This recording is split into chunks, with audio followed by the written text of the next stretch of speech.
Welcome to Expedition Self on OMTimes Radio with lifelong learner, entrepreneur, and creator of the worlds of Expedition Self, Sam Parrotto. Sam shares 4 decades of studying, guiding, and teaching how to go inside so we can build an incredibly powerful, dynamic, and validating relationship with the self.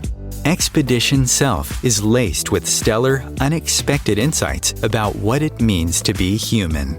Listen now and ignite your self-development process with Sam Parrotto. Hi, I'm Sam Parrotto, and you're here right with me on Expedition Self, and I'm hoping you're actually live, but I know a lot of times our shows are listened to afterwards. Anyway, I'm so happy to be here today. I was racing from the city, hoping I would make it, and I did. And of course, here in the Northeast, I'm looking out at this amazing orange tree that's in the middle of changing colors with this fall weather that's been really, really pleasant. And I just think it's one of those great equalizers that nature bestows on us, right? I'm always just so grateful that no matter, I don't know, how things are challenging or what's going on in the world or difficult, that nature can always gift us with something, to see life in, to see vitality happening. And boy, we humans, we can suck the life out of anything, but that's a whole different conversation that we might have in front of a fireplace with a glass of hot tea. But today's show is all about how to take yourself on. And I want to talk a bit about the things of life as a way of getting into it. But before that, I'd like to invite you. This is really actually even a little bit more than an invite. It's like, please write me and tell me what you think about. Tell me what you feel about my show. Tell me what works for you, what doesn't, and anything that you'd like more depth about. And even if you just really want to write and say hi, it's very easy. You just write hello@expeditionself.com. It's super easy. And I don't always get a lot of callers, so it leaves me a little bit in the dark about knowing who's listening and what they're doing with it. And I've been doing this now for 18 months. Actually a little more than 18 months.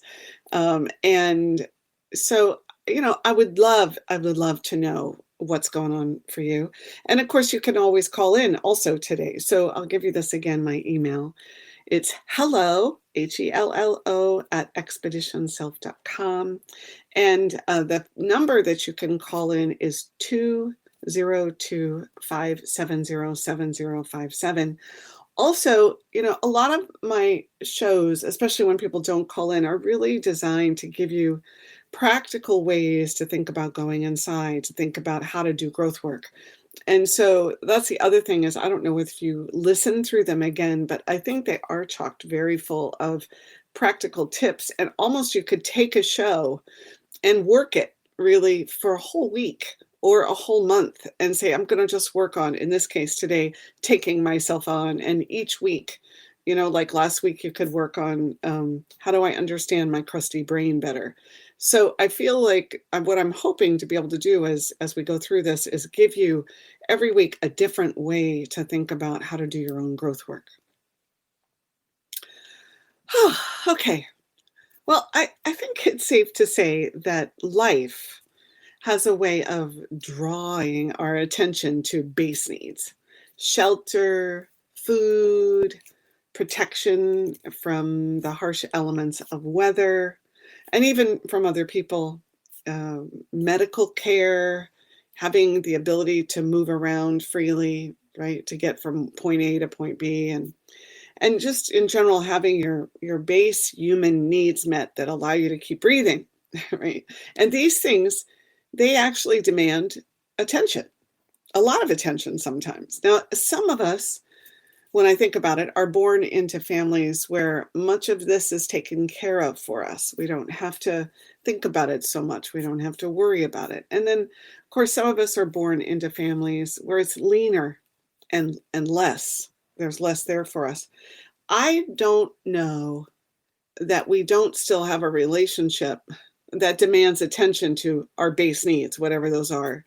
And it's possible that what enters into that is that when those comfort needs, those like eating, sleeping, being protected needs are taken care of, then we end up really growing up with other needs that we're aware of that demand attention. But let's just talk about that. Some of us are born into families where the members of the family, they know how to manage this in a way that actually teaches us skills that ultimately helps us to manage it. And then, of course, some of us enter into families that they show us what not to do, but not how to do it. And maybe they even don't show us really anything about how to do our base needs. And I know you're not sure where I'm really going with this yet, but it'll make sense as it takes shape. So I want to say that in my family, I looked around a lot, and I determined at a pretty young age that the way to endure my human experience had to do with having money, because it was clear that money was not readily available mostly, and that money seemed to allow me to get access to things I wanted and needed. And there were some members who exemplified the being less, doing less, and having less. And their way of being actually went along with it. Now, I don't think that's always true. I'm certainly not trying to make a bunch of generalizations here, but when I think of those people, they really there's just this sense of missing life and vitality. And it would be more like really generating almost nothing for themselves, is what I would say about those people in my family. And of course, because they were like that, they didn't have a lot to give of themselves. They're right from a generosity standpoint. Now, again, I'm describing my family. You all have your own. There's a complexion to your family too, and the people that live inside of it. So I had two grandfathers, and as I speak about them, know that I didn't have a very big relationship with either of them, and they both passed on. And one was born to a poor family, and one was born to a well-off family. And the one that was born to a well-off family was able to provide a home and food and money to live.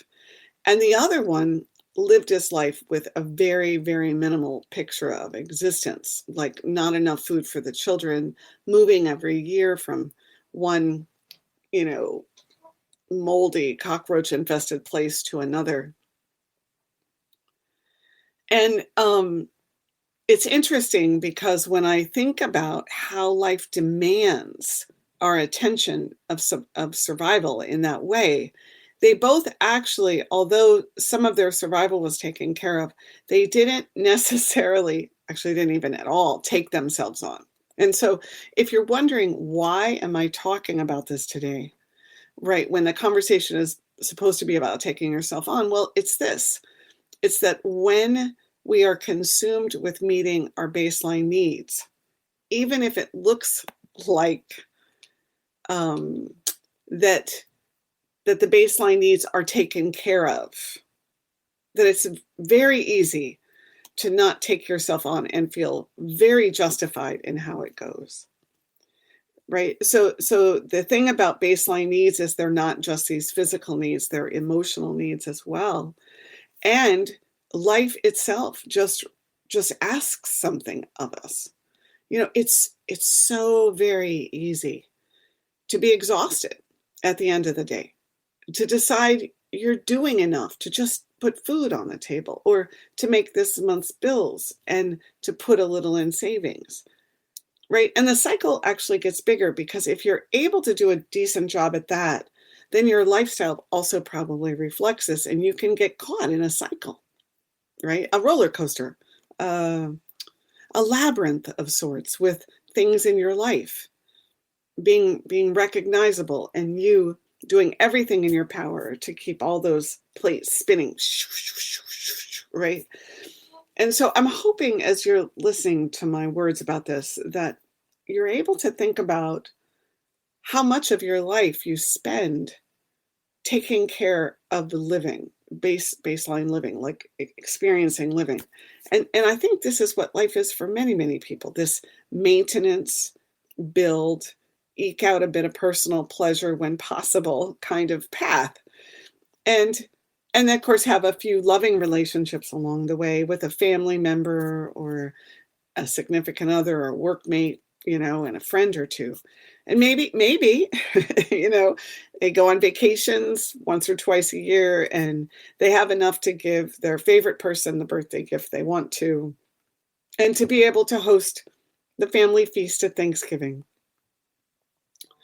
I know I'm kind of going on and on about it, because what I notice is that it takes a lot, a whole lot of our mental and emotional wherewithal. And because of this, I believe our human experience is basically defined by the question, how will I survive and how will I have enough? And maybe even how will I have a little bit more than enough? How will I have more? And so, you can say, yeah, we all get it. This is normal. Of course, this is what we all get. This is how it goes. But when it comes to taking ourselves on, this is a really important factor, a really important element of how that goes. And, what I'm describing has happened to me for sure. I can remember as a little girl going around from house to house and asking for work, when I was 9 and 10. And I'm not a good cleaner. I'm not a good cleaning person, but I decided I could make money cleaning. And I remember this one lady offered to let me come in and clean, and to clean her bathroom. And she had an elderly husband.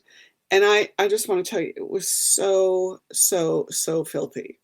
I think her husband's aim had been off for a year's worth of utilizing the toilet. And she paid me $5 to clean it, which at that time, it was 1970 or whatever. That was important, right, to a 9-year-old little girl. And of course at the time, because I really wasn't a very good housekeeper, I didn't know you could wear gloves to clean. And so I can still remember the smell and the feel of all that dirt and stuff on my hands.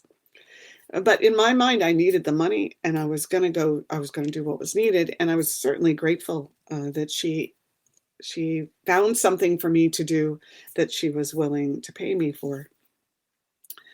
And it caused me to have a sense of power, right? Like self capability, that I could depend on me to actually take care of things, that, to realize that I had value. I could bring value in some way, and that if I could ask someone, what they were willing to pay me or what they needed, that they would often tell me that they did have a need, and then I could fulfill it. and this would be my ticket to have the things I wanted, but couldn't afford. So I think I learned this generating skill early because I wanted to survive. And I did have a mom and a grandmother I do have a mom and did have a grandmother who were big time generators. Like they were not gonna sit around and wait for their needs to get met. They were going to figure out how to meet them. And so I watched them make whatever could happen. I watched them do it. And they worked outside of the home. And when they got done with their work, they made our home life work. And so I had somebody modeling how to take care of life in their version. Now, I really believe that every person has some relationship with this whole part of gotta eat, gotta have a house, gotta have a job. We all have a relationship to how we connect with that, but that it is actually a very, very important and real part of this idea that we're human and we're here, right? Together. So what does this have to do with taking ourselves on? Well, I'm describing lifetimes that are dominated by living and existing. And the taking anything else on happened largely through the demands of work, where, right, because of it, my mother and my grandmother, they had to learn new things. They had to meet somebody else's expectation. They had to understand the world better and how it was constructed so they could do that job better and keep the money coming in.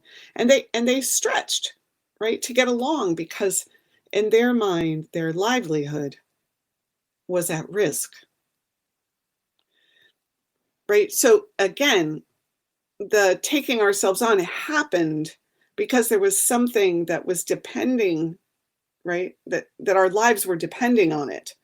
And so in some ways it kind of pushed my mom, pushed my grandmother. When I look at my life, pushed me to have to move out of my own, last week I talked about crusty brain, my own crusty brain system, in order to actually bring that $5 home, right? I had to do something that was outside of what I would naturally choose to do in terms of just having a good Saturday, right?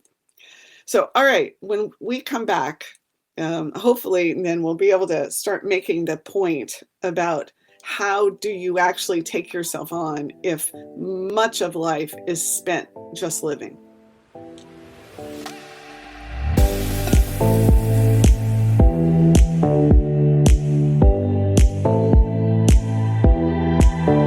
A conscious lifestyle for a mindful life. OMTimes Radio. IOM FM. OMTimes magazine is one of the leading online content providers of positivity, wellness, and personal empowerment. A philanthropic organisation, their net proceeds are funneled to support worldwide charity initiatives via Humanity Healing International. Through their commitment to creating community and providing conscious content, they aspire to uplift humanity on a global scale. Connect at omtimes.com. OMTimes, creating a more conscious lifestyle. My name is Victor Furman. Some call me The Voice. I've always been fascinated with human nature, spirituality, science, and the crossroads at which they meet. Join me Wednesdays at 8 p.m. Eastern on OMTimes Radio, and we'll explore these topics and so much more on Destination Unlimited.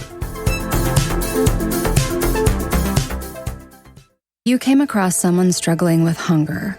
How would you recognize them? Would you notice an 8-year-old girl who's not excited for summer break because she may not be having lunch again until September?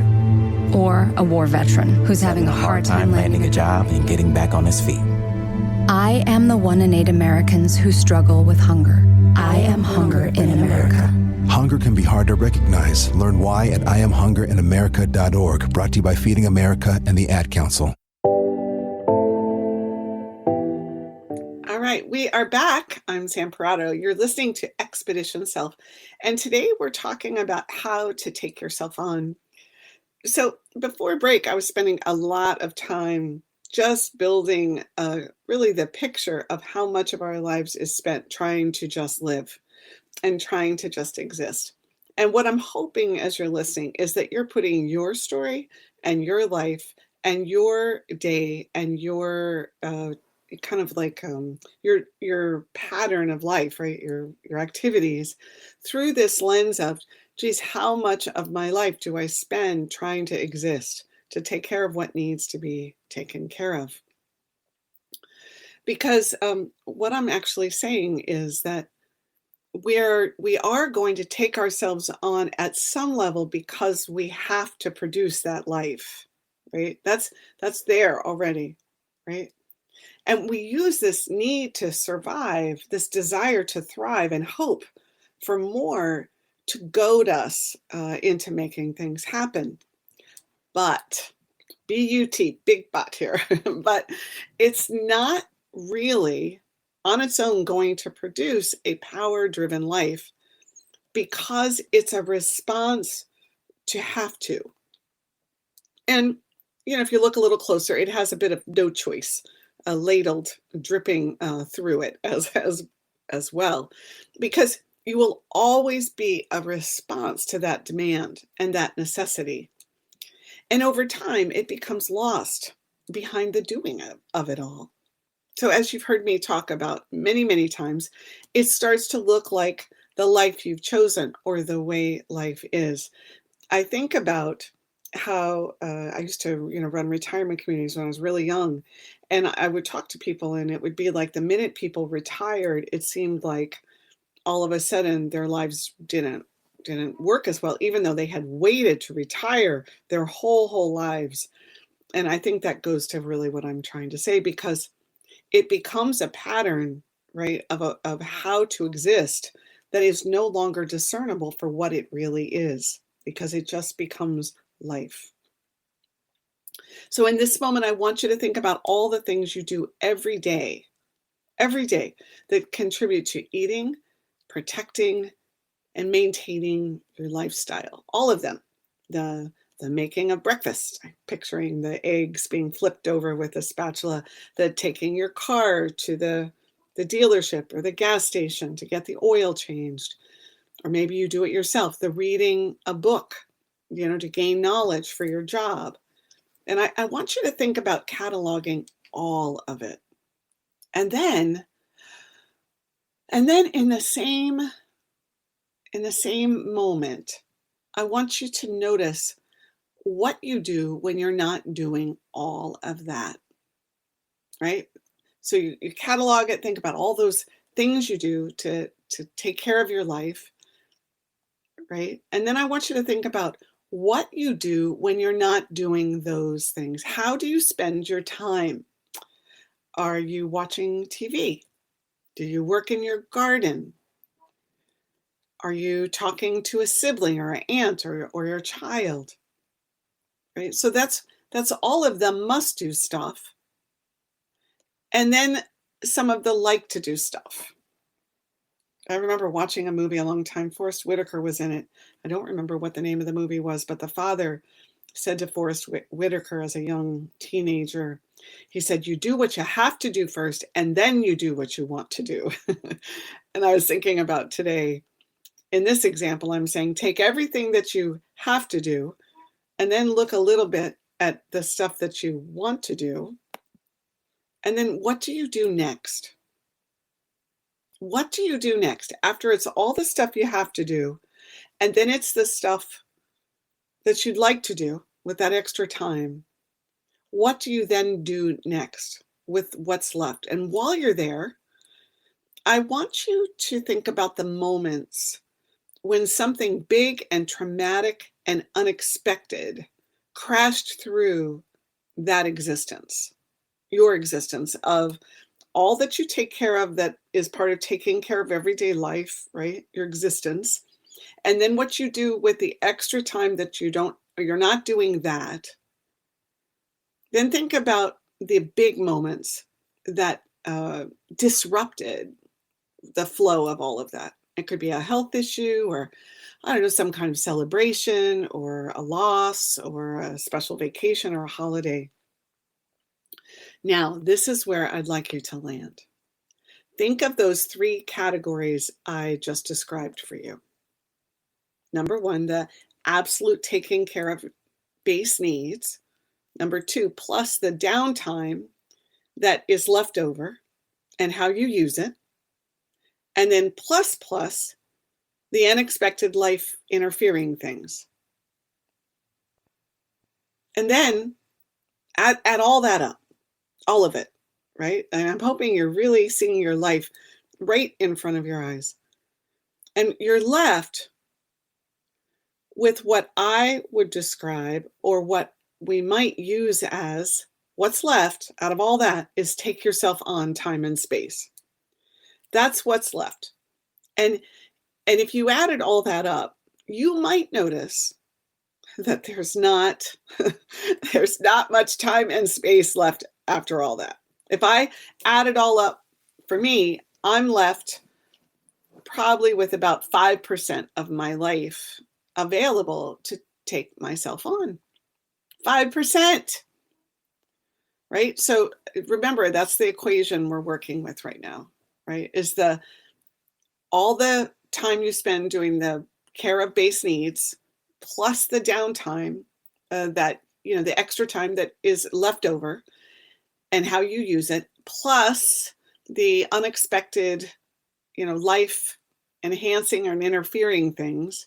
And when you've added all that up, I'm saying that the time that's left is take yourself on time and space for most of us. That's how we would see that. And it sounds like this, right? Oh, on my vacation, I read a novel. I don't read the rest of the year, right? Or you know what? When I have that 4-day weekend, I am going to paint that room a different color that I've been wanting to do for a long time. So there's something very flawed in that equation, something that doesn't work when we think about taking ourselves on. Can you see it? Like, what can you noodle about what's not workable about that equation? The reality equation, really. And by the way, this is a great time to call in 202-570-7057. I'd love to hear kind of what's happening in your head as I describe really everything that's going on that only leaves us 5% of the time to actually take our lives on. And remember that taking our lives on means that we're upping our game, we're raising the bar, we're going for more, right? So I said there's something very flawed in my equation, something that doesn't work when we think about taking ourselves on. So there's two things. One, this is what I'd like you to consider, is that you end up taking yourself on as a byproduct of something not going right in the other, in my case, 95% of the space, right? That it's prompted because something went awry or there was a hiccup or it didn't quite get in place.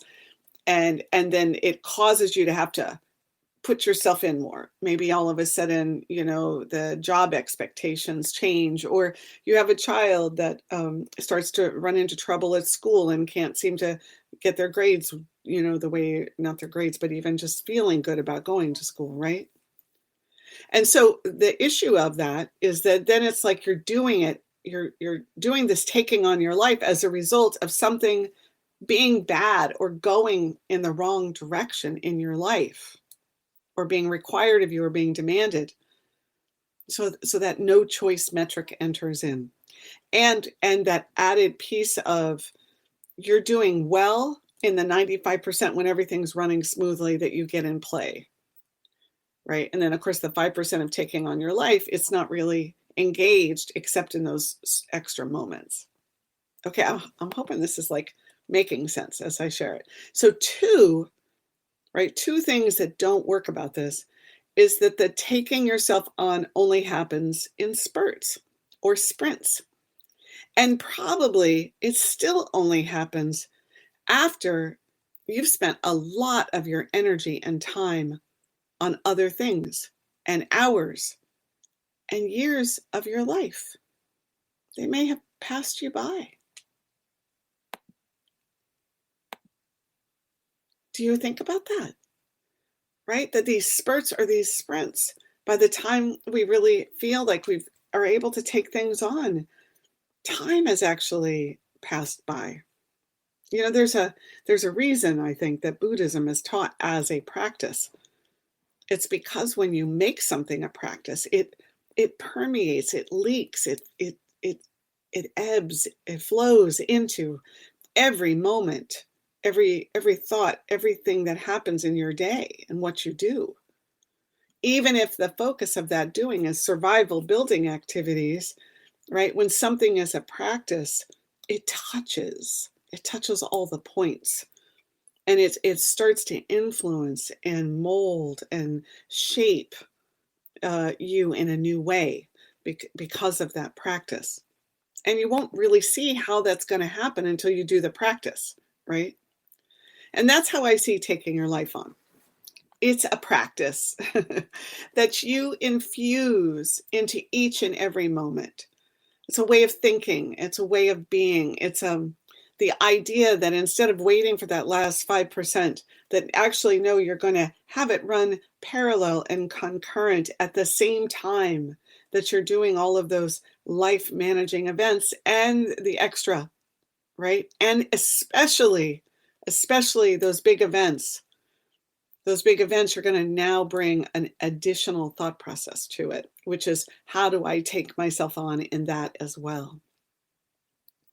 And you would infuse it so that life is multi-layered, right? It's that concurrent parallel thing. So when I was cleaning that bathroom, I noticed things about myself, how I felt about dirty things, what it was like to feel my body at work, how I judged, or how I had an opinion about the nice little lady who hired me, and what drove me to want to work cleaning, and why did I choose cleaning, and whether I liked it. And I can go on here, but what I would do with the money and what holes I was filling.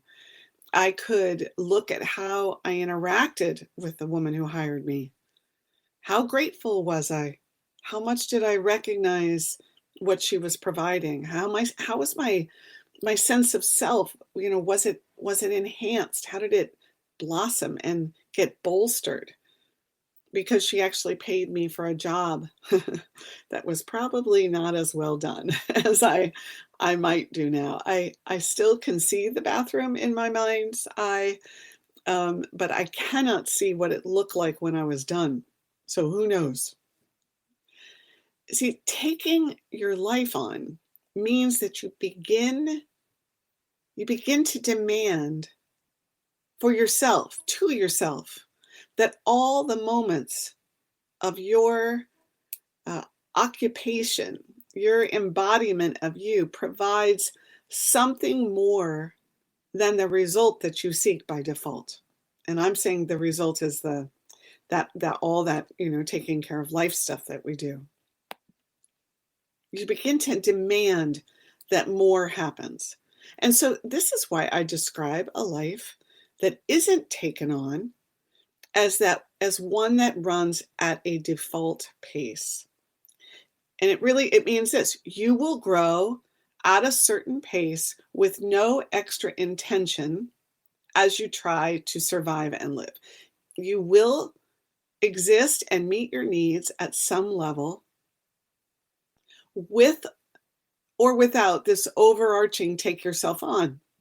And you'll even have an aha or two working in this way, right? Not being fully aware or having intention, just because life will do this for you, just by staying and hanging around in it.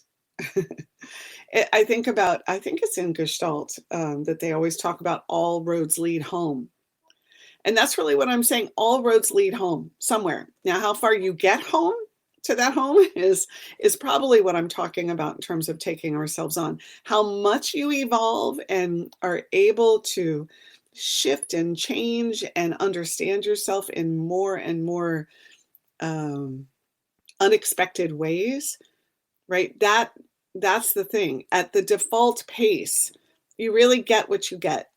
You also end up feeling a bit, I think, like you're on the receiving end of life, like it's coming at you, and it can produce a lot of fear, right? Because it's like, I never know when that big event is coming. I never know when I'm going to run into something that I is bigger than what I think I can handle.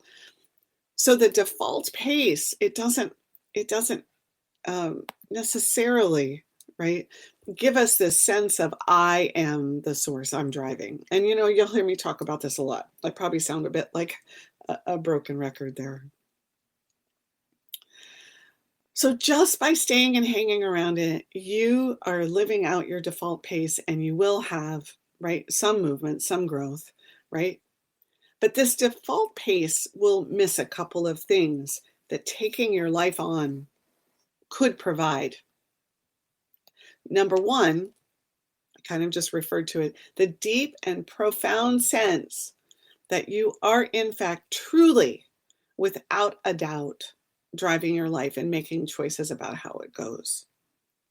Right? If you just stay in default pace, you might get glimpses of it every once in a while, but in truth, you'll probably miss a lot of it. And it'll feel like you're the passenger in the car rather than the driver.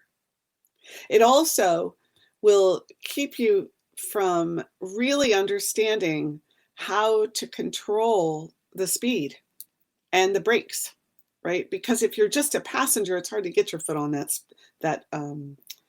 pedal, right? So when you are not in default pace and instead you're taking your life on, I think you have a lot more influence on the pace itself, the going faster, going slower, adjusting to life, making choices about that. And then the other thing is that the sense of security that comes from knowing you can and will make every moment have a bigger meaning and contribution, make a bigger contribution so that life will feel like it's more than just meeting the needs of living is, I think, a profound gift to our deepest sense of need. So here we are, we're going through life trying to kind of have the security and have what we need.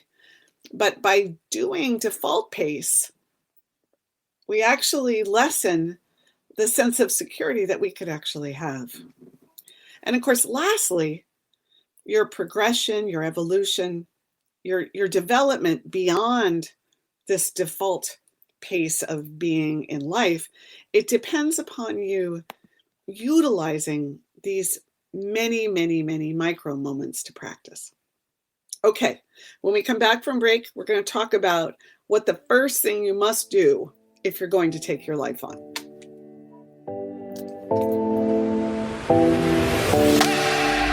The best of holistic, spiritual, and conscious world. OMTimes Radio. IOM FM. Ascending Hearts is no ordinary dating site, but a spiritual dating site with a purpose, to link you with your soulmate. We engineer the serendipity so you can trust that you will attune with someone that has the same matching vibration as you. Ascending Hearts, the conscious dating site for the spiritually aware. Try Ascending Hearts for free. ascendinghearts.com. Imagine yourself being transported to India, to the banks of the Ganga and an ashram in Rishikesh. Visualize that you are welcome to satsang with an American sannyasi who shares the wisdom of her guru. Your visualization has manifested. Join Sattvi Bhagawati Saraswati for inspiration and transformation every Thursday at 11 a.m. Eastern on OMTimes Radio. If I could be you, and you could be me, for just 1 hour. If you could find a way to get inside each other's mind. Walk a mile in my shoes. Walk a mile in my shoes. Walk a mile in my shoes. We've all felt left out. And for some, that feeling lasts more than a moment. We can change that. Learn how at belongingbeginswithus.org. Brought to you by the Ad Council. Walk a mile in my shoes.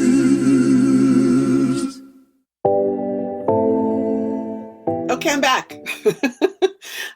I'm Sam Parrotto. You're listening to Expedition Self, and we're talking today about how to take your life on. And at the beginning of the show, I asked if people would write hello at Expedition Self, and I've already got people writing, so I'm all excited about that. So what's the first thing you must do if you're going to take your life on? Okay, hold on. You're probably thinking it's going to be something really practical and whatever, but it really is a hard thing, is that you need to figure out what open-hearted actually feels like in yourself. And you need to go after it with a mega focus. Now, this may sound like a really small thing or a duh, like everyone knows what an open heart feels like. But here's the caveat. We might know what an open heart feels like at a moment when our babies were born, or our best friend tells us that we're their best friend. But what we don't do is actually recognize that we have a less than open heart or missing heart in many, many, many, many of the other living times, and that we accept this as normal. And I mean, like in a conversation, someone is talking about something. I don't like what they say. I'm saying my heart goes bloop, and it closes. That we are not aware of our heart. We take it as normal that we're not aware of it and that we don't need to be aware of it, and that it's not even possible to have an open heart at these times, that it's just the way life is. We don't look in smaller and smaller and smaller increments and be so in touch with what an open heart looks like, and that it's some degree less than that. And of course, what happens then is that the true like traffic light for how to take your life on is silenced. So taking yourself on means changing and tweaking and upgrading your understanding of what I call the open heart metric, and raising your expectations about it. And of course, to do this, it means you have to start discerning and tracking the smaller movements of what an open heart feels like. And you have to know what it feels like in your body. Right? You have to actually begin to have that kind of kinesthetic and sensory awareness that connects to your thoughts, that connects to your interactions with life, right? Whether it's with people or whether it's with the doing activity that you're doing. But the idea of starting to have what's what I want to say? Like an intolerance to not noticing. So to do this, it means you start prompting the question all of the time. How open is my heart? Is my heart open right now? Was it a lot open? Was it a little open? Right? Like, what is it? I write it on Post-it notes. How open is my heart? I stick them everywhere, right? Particularly when I'm wanting to go to the next level and take myself on. That is one of the things I work like nobody's business. How open is my heart? Where's my heart right now? What's going on with my heart? I focus on it during exercise or when I'm walking through the mall. The key is to start to place the question everywhere. And then in that 5% of intentional take myself on time, because we're basically concluding we do have that. Well, that's when I will go to the archives of my psyche and my life and my mind, and I will go look for, with a lot of focus, open and closed-hearted times. And I will try to stir them up. I'll say, when in my life was I closed-hearted?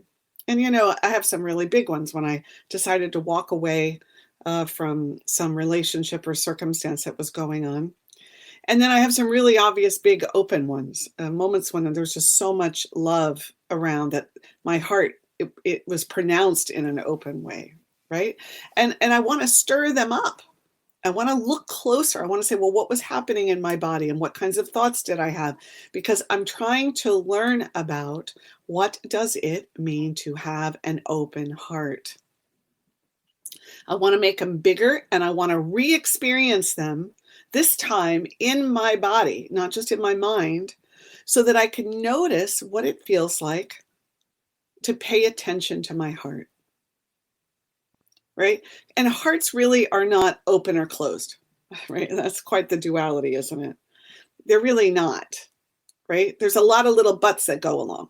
My heart was open, and then, it shut a little, it opened back up again, and then, it got very shut. Oh, look at that. Oh, it didn't quite shut because I still had this, right? And the more, again, you notice it, right? The more you're going to be able to say, how do I take my life on? Because by caring about what's happening in your heart, you're actually taking yourself on in a way that's saying more matters than just getting through this moment. How I feel actually matters, right? So the heart, it's open, and then there's this little shadow that floats across it, and then another memory. It taints the open heart feeling.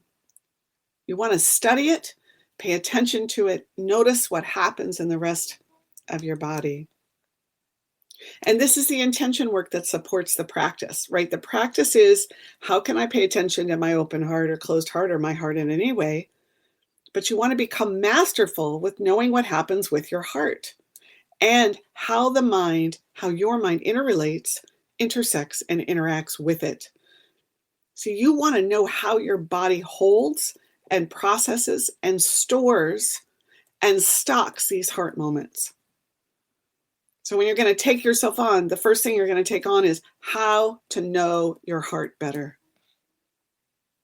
So you're going to get into this planned, focused, self-aware relationship with your heart. So when you think about it, it doesn't sound so hard, but the doing of it, because the other 95% of the way you embody your life is much more challenging, right? And that's what I'm actually saying is, it's like, wait a minute, my heart is present for the other 95%, but I don't really notice that. I only notice the survival stuff. I'm tired. I'm hungry. I got frustrated. That thing didn't work that I tried to do. I don't notice what's happening with my heart. Now, you're always going to get some natural heart understanding, wisdom, because of the way life naturally works. It pushes on you all the time. But if you wait for that, you'll never realize that you are the one. You are the engineer that causes that heart to be open or closed. You respond, you relate. It's not something you just witness and watch. And you have the ability to work within the aspects of the self, to actually open the heart, to pry the bars off it. That was me prying. When it's been battened down, and to be courageous enough to genuinely go inside and face off with it, to see when the closed for business sign is out and what caused it to close a long time ago.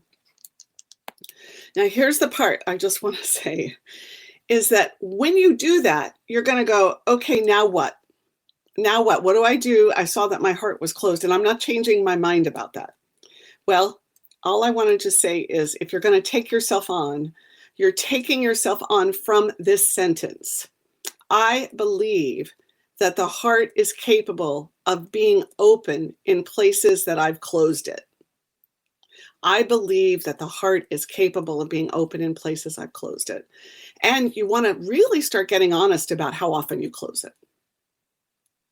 Okay, so that's the first thing you have to do when taking yourself on, is become an expert student about your closed and open heart and begin to work with how to open it when it's closed. Okay, so there's those of you who have probably done some heart work already. Your heart opens and closes in seconds. So in an hour conversation, it's likely that your heart opens and closes at least 20 times that are worthy of noticing. And it's that prolific and robust inside of you.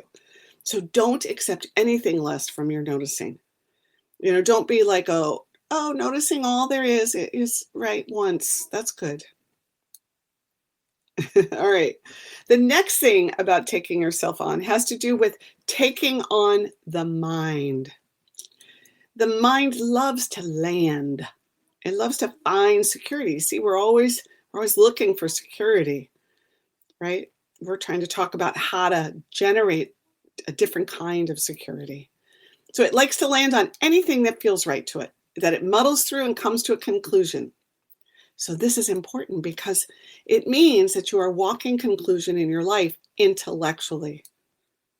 And by the way, it probably got concluded at times when the heart got closed and you didn't catch that little door, right? That little four-way door, those round doors that go around, and how the intellect and the heart switch spots. You probably decided what words mean. You've decided how those words should be interpreted, and you've probably validated and revalidated your judgments thousands of times, truly hundreds of thousands, I tell you. So your mind has fallen in line with the Survive Life program by formulating a whole host of conclusions to make that possible. So if you're going to take yourself on, which I think makes a more life, then it means you're going to have to take your mind on. And here's just a couple of ways you can do this. Start questioning how you judge, why you judge, when you judge, and what's vulnerable and experiential beneath the judgment. And there's a ton written out there about judgments and bad self-talk and all that. But I always feel like there's something missing when they talk about it, because there's a reason the mind is judging. It's not just about shutting it off. It's the only mechanism it has to process, the only machine available to it. So it's up to you as the engineer or the plant manager to give it another machine to run on, to unearth that material that lives in you, that's funding and populating and fueling your judging machine. It's not about stopping it. It's about reconstituting what brought it out to begin with. Okay, that's one. Another way to take on the mind is to start putting the things you value in a jousting match with each other. If I value honesty and being loving, how do these two work together? And when does one overpower the other or usurp the authority? And how do I react to that? If I value being productive and self-expression, which is true of me, how do they surf and hang out together? And do they? And I can tell you, they actually don't have an easy time. These values, these things that you value, the ways you get valued, they don't actually work in concert with each other. And if you're going to take yourself on, you want to start challenging that. Look for how they interact with each other, how they build relationship, how they avoid each other, how one plays and then the other one comes forward. And the third way to take your mind on is to refuse to have a thought without finding the feeling that goes with it. This is a great practice and exercise because it doesn't allow the mind to stay in control in the same way.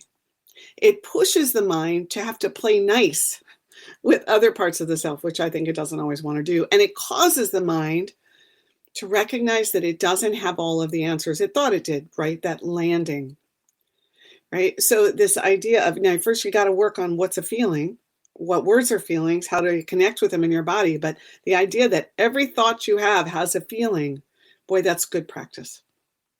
The fourth way to take yourself on is to resist platitudes and explanations that make you feel good. This too shall pass. Oh, I really dislike that one for sure. Or everyone has a bad day. Or you're never going to win them all. Or it's just the way that person is.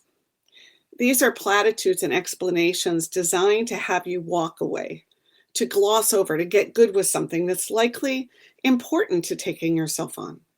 So with this fourth way, I like to start undoing the thing that makes it sound like a saying to distract me. So this one, this too shall pass. Well, the first thing I'm going to say myself is not really, it may not. And then the second thing I might say is, well, if it's going to pass, what would have that happen now? What do I need? How could I deal with it and explore what there is for me to see now that I'm having trouble being with? Because you see, you want to become a bit of an attorney, probing and poking at these thick and unmoving statements, because that means you're questioning what your mind has already put to rest and packaged up. And when you open that box up again, it's going to yield some new area for you to explore. And that's the definition of taking yourself on. It's not just, I am who I am. There we are.